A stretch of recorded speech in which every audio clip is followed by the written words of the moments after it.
আপনাদের সবাইকে রান্নাবান্নায় স্বাগত জানাই। আজকে আমি আপনাদেরকে ধনেপাতার টক মিষ্টি চাটনি করে দেখাবো।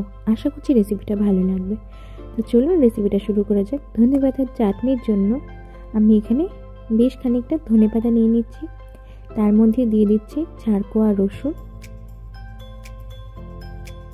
আর দিয়ে দিচ্ছি ঝাল অনুযায়ী দুটো লঙ্কা, কাঁচা লঙ্কা আর একটু আদার টুকরো। আর এখানে দিয়ে দিচ্ছি লেবুর রস। লেবুর রসটা দিলে এখানে একটু টকের পরিমাণটা বজায় থাকবে, তাহলে এখানে যে টকের স্বাদটার কথা বলছি সেই টকের স্বাদটা চলে আসবে। লেবু থেকে ভালো করে আমি রস নিয়ে নিচ্ছি।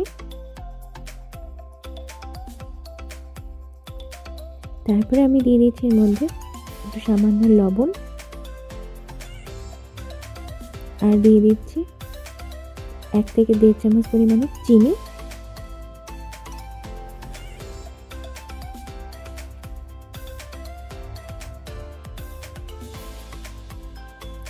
চিনি দেওয়ার পরে আমি এখানে দিয়ে দিচ্ছি 1/2 চা চামচ জিরে। এইগুলো সব কিছু দিয়ে আমি সামান্য একটু জল দিয়ে এটাকে ভালো করে পেস্ট করে নিচ্ছি।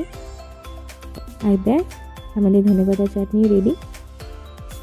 আজকে আমি আপনাদেরকে একদম ছোট্ট একটা রেসিপি করে দেখালাম।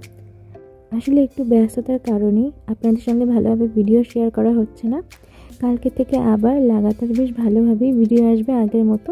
ধনেপাতার এই টক মিষ্টি চাটনিটা দিয়ে ভাজা খেতে দারুণ লাগে। আজকের এই ধনেপাতার রেসিপিটা যদি ভালো লাগে একটা লাইক, কমেন্ট, শেয়ার করে আমার চ্যানেলটাকে সাবস্ক্রাইব করে পাশে থাকবেন।